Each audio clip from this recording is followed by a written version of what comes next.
My name is Jim Thomas, and welcome to the Fitness Management Update. Our topic today is the role of gym leaders. And depending on how your company is set up, the leader of your gym could be your owner, it could be a general manager, an area director, whoever that point person is that's, setting the pace. And the first thing that we want to look at here for you folks that are gym leaders or you aspire to be is you must establish a vision. What is your vision? Because without that, there's nothing to carry out. So what is the vision of your company?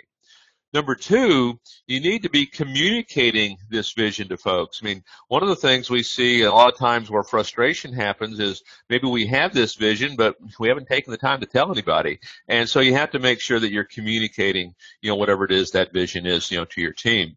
Now, you want to develop a team of employees who are going to take ownership of this. And, one of the best ways to really do this is in the educational process, providing knowledge for them, regular training, really, train these folks. And the more you do that, we've found that this is one of the best ways to get people to take ownership of it. They're not flying by the seat of their pants. You want to demonstrate trust in your team.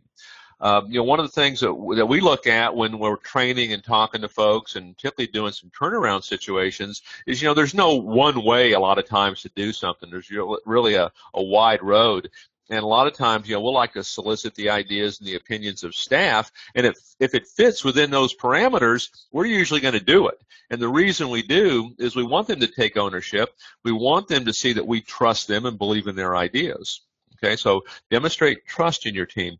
As a leader, and this is a big one, and a lot of folks will miss this one, you need to see yourself as a servant. You're there to serve. How can you help them? Okay, it goes back to that Zig Ziglar, business philosophy. If you help enough people in the world get what they want, you'll get what you want. So look at yourself as a servant.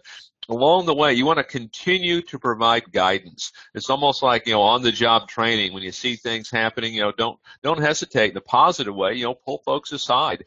If it's a little more negative, make sure it's one-on-one, when you're doing this. But provide, guidance along the way. Provide, your experiences, your stories, your information along the way. And then finally, challenge the status quo. Just because it's been done this way in the past doesn't mean it has to be done this way in the future. Because at the end of the day, you're either going to get better or you're going to get worse. And you're going to have to take that, a calculated risk, if you will, to make sure you're doing that, challenge, that status quo. My name is Jim Thomas, and this has been the Fitness Management Update.